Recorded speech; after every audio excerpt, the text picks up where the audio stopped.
Hello tout le monde, j'espère que vous allez bien en cette période de confinement, j'espère qu'elle ne vous pèse pas trop. En tout cas, moi je m'occupe en vous faisant des vidéos, donc merci d'être de plus en plus nombreux à me suivre, à commenter, à réagir, à liker et également à me suivre sur Instagram. Ça me fait extrêmement plaisir de vous regrouper autour d'une même passion, la mode et plus précisément le luxe. En parlant de luxe, vous avez été nombreux et nombreuses à me commenter en disant tiens j'ai acheté ce sac, j'adore cette marque, c'est une marque de luxe, etc.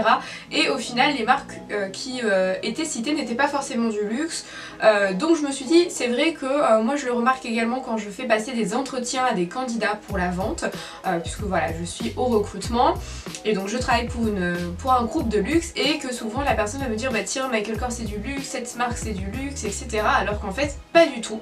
Donc je me suis dit pourquoi pas vous faire une vidéo où je vous explique les différentes gammes, les différentes catégories pour que vous soyez tout simplement beaucoup plus conscient de ces différenciations et de savoir exactement de quoi on parle. Donc c'est parti! On va commencer tout d'abord avec ce qu'on appelle le fast fashion ou encore le mass market. Si vous entendez fast fashion ou mass market, sachez que c'est exactement la même chose. En fait, le mass market, donc c'est le marché de masse, ce sont principalement toutes les marques que vous voyez un peu dans les centres commerciaux, donc Zara, H&M, voilà, toutes ces marques-là. Et pourquoi on appelle ça aussi fast fashion? Parce qu'en fait leur processus créatif est extrêmement rapide. Quand je dis processus créatif, en réalité c'est processus de production. C'est-à-dire que par exemple dans l'univers du luxe, on va créer 3 collections, 3 saisons. Chez eux il y en a 5. C'est-à-dire qu'entre chaque collection, voilà, les grandes collections printemps-été ou automne-hiver, et ben vous avez à chaque fois plein d'autres séries qui sont diffusées. Le fast fashion en fait ne va absolument pas se préoccuper voilà, de la qualité de leurs produits, de leur processus de production, si c'est respectueux de l'environnement, si c'est respectueux aussi de leurs travailleurs, parce que souvent leurs usines sont délocalisées à l'étranger et bien souvent dans des pays en voie de développement où voilà, les lois du travail ne sont pas les mêmes. Malheureusement on l'avait vu il y a quelques années où vous avez une usine H&M qui s'est complètement effondrée avec des ouvriers à l'intérieur. Donc voilà, ça c'est le fast fashion, c'est les principales marques que la population, j'entends au sens large, va porter. C'est pour ça qu'on appelle ça marché de masse. C'est-à-dire que le fast fashion va s'intéresser au chiffre d'affaires, au rendement, à la vente. Je vous dis pas que le luxe non, mais c'est juste que les volumes ne sont pas les mêmes, les rythmes ne sont pas les mêmes. Donc voilà, et en fait ils vont aussi jouer énormément sur la concurrence. Leur objectif ce sera de vendre moins cher pour certains ou alors de faire le plus de chiffre d'affaires, et donc en fait ils vont casser les prix. Donc c'est comme ça que ça va vous paraître complètement normal de payer un t-shirt en coton 5 €. Donc voilà, donc toutes les marques, Primark, H&M, Zara, C&A, toutes ces marques là c'est du fast fashion. Donc vous voyez ce sont aujourd'hui, c'est pour ça qu'on appelle ça marché de masse, parce qu'aujourd'hui ce sont les marques les plus présentes et les plus achetées dans le monde, parce que bah, évidemment ça paraît normal, tout le monde n'a pas les moyens d'acheter des grandes marques de luxe. Il faut savoir que ce classement n'est pas un jugement de valeur. Moi aussi je m'habille en Zara, donc c'est absolument pas un jugement de valeur de vous dire ça c'est nul, ça c'est bien, pas du tout, mais c'est pour vraiment vous expliquer les différentes stratégies et les différents classements. Une fois que vous avez donc le marché de masse, on va partir sur ce qu'on appelle le prêt-à-porter. Parce que comme je vous l'avais dit dans une précédente vidéo, le prêt-à-porter a été créé par Saint Laurent. Et un petit peu comme voilà, toute la partie industrielle, vous avez la mode qui a connu une standardisation. C'est-à-dire que on n'est pas du tout sur des tailles qui vont être sur mesure, mais on est sur des tailles standards. Donc S, M, L, XL, double XL, triple XL, etc. ou XS. Et du coup ça vous permet en fait d'avoir un cycle de production très rapide, un coût de main d'œuvre moins cher et tout ça pour plus de chiffre d'affaires. Maintenant une marque de prêt-à-porter peut aussi être premium, parce que du coup vous avez le fast fashion, le prêt-à-porter, mais le prêt-à-porter va se décomposer entre guillemets en 2 parties. Vous allez avoir le prêt-à-porter qu'on a déjà vu fast fashion, parce que ça fait aussi partie du prêt-à-porter, et vous avez ce qu'on appelle les plus premium. Donc le plus premium, c'est un petit peu toutes ces marques comme IKKS, Sandro, Maje, Totti Berlioz, etc. C'est-à-dire qu'on est toujours sur des standards, on est toujours sur des tailles standardisées, on est toujours sur une délocalisation, puisque voilà, leurs usines ne sont pas en France. Maintenant, on va s'intéresser un peu plus aux matières, un petit peu plus au processus de fabrication, et il y a un petit peu plus de recherche en termes de création. C'est-à-dire que dans le fast fashion, c'est simple. Qu'est-ce qui se passe? Ils vont regarder en fait les défilés des grandes marques de luxe et ils vont identifier les potentielles tendances qui vont arriver. En gros, vous savez que les collections arrivent toujours plusieurs mois à l'avance. C'est-à-dire qu'on peut être on est en plein été, et vous avez les collections automne-hiver. Donc ça vous donne déjà une indication sur les tendances qui vont arriver. Donc les marques de fast fashion se disent bah tiens, typiquement ce genre de chemise, ça a été vu sur certains défilés, le côté plumetis, le côté organza, et donc ça a été vu notamment sur le dernier défilé Chanel. Et du coup voilà, toutes les marques se sont inspirées, ils ont tous un petit peu repris cette image là. Et ils ont tous fait leur chemise organza. Du coup le processus créatif est moindre, même très moindre. En fait vous avez plutôt des chasseurs de tendances.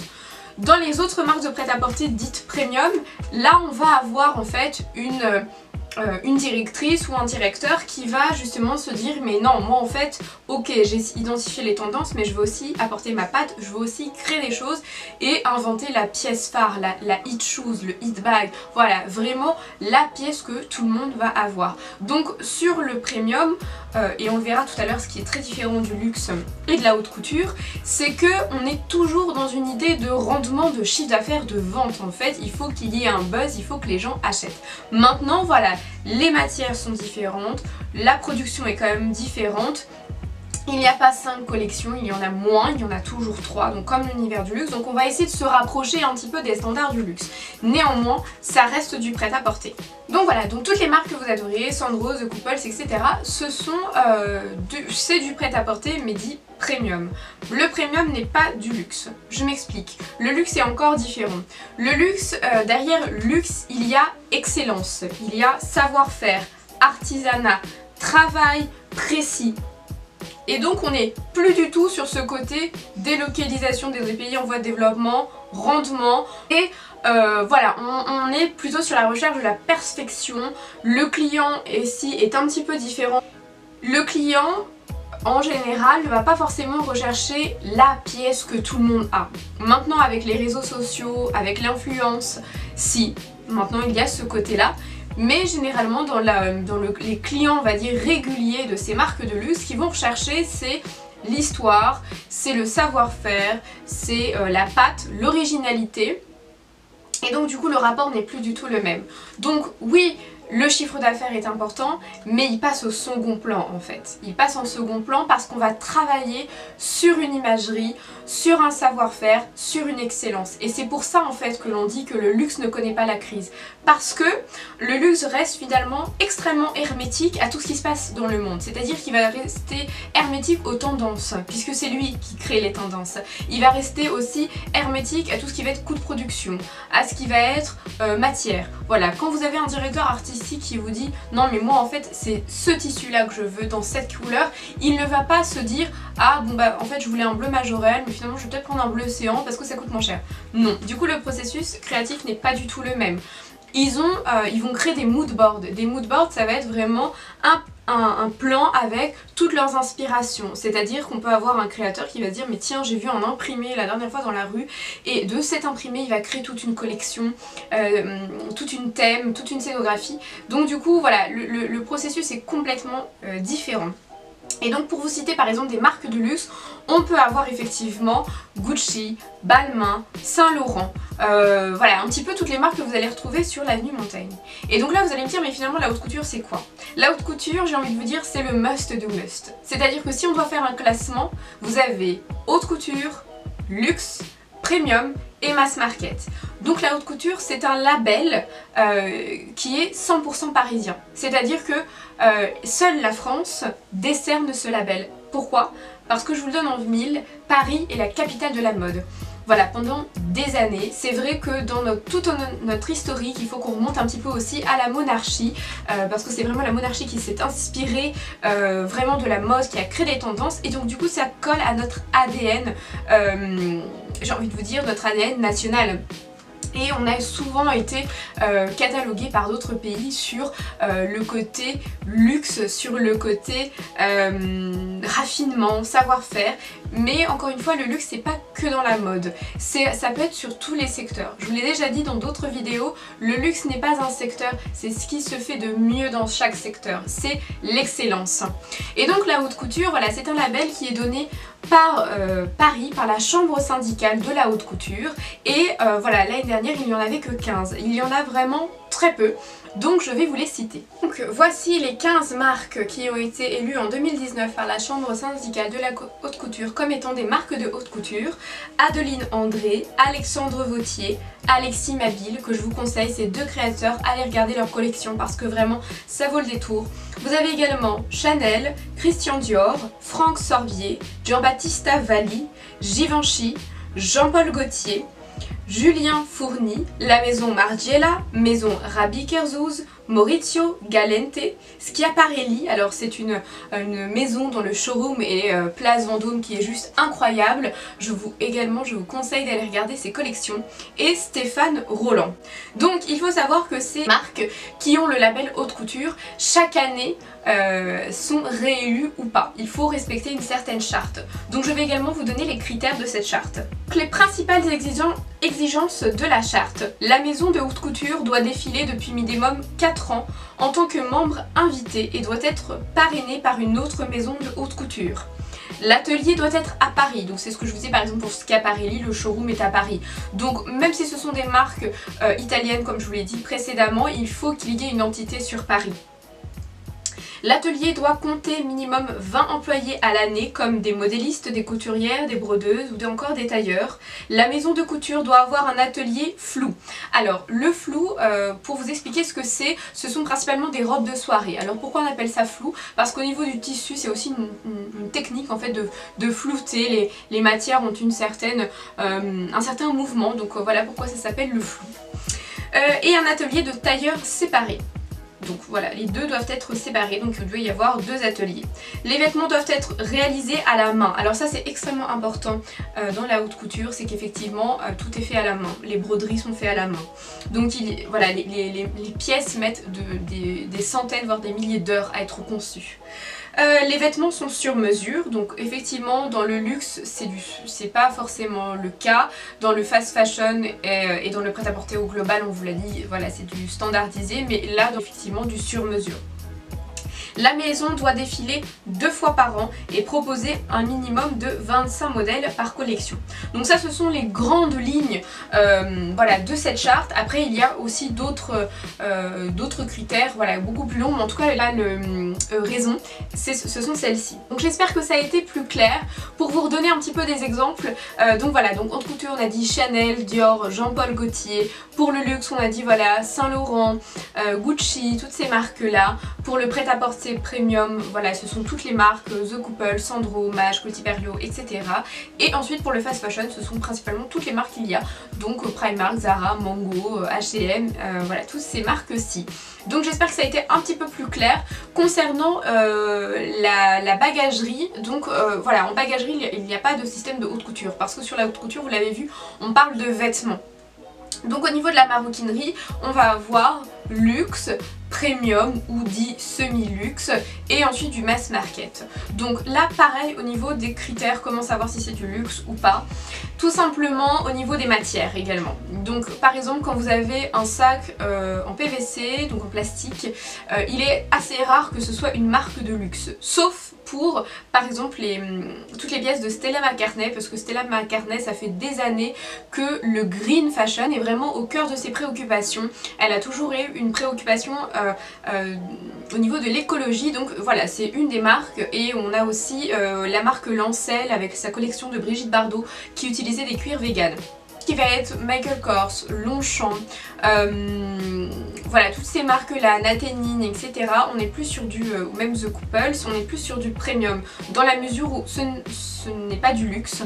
Le processus de production, on est toujours sur des produits délocalisés, on est toujours sur une conception qui n'est pas faite à la main mais qui est faite par des machines gérées par les humains certes, mais fait à la machine.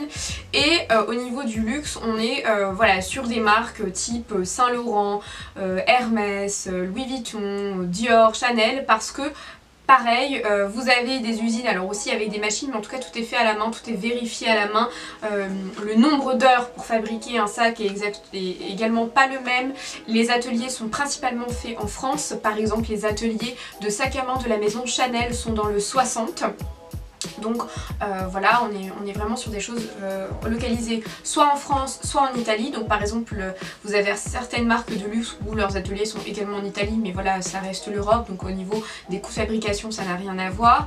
Pareil, on est aussi sur le côté, ils vont avoir des sacs intemporels, voilà, on a des classiques, et on est aussi sur de la création de tendances, là où d'autres marques pas forcément. Alors aujourd'hui, les autres marques dites premium en fait aimeraient justement avoir ce positionnement luxe, et c'est pour ça qu'elles aiment se faire appeler semi-luxe, en se disant bah voilà, moi aussi je vais créer des intemporels, par exemple type Gérard Darel avec son 24 heures ou son 36 heures, et en fait vont se dire bah moi aussi je vais créer des classiques.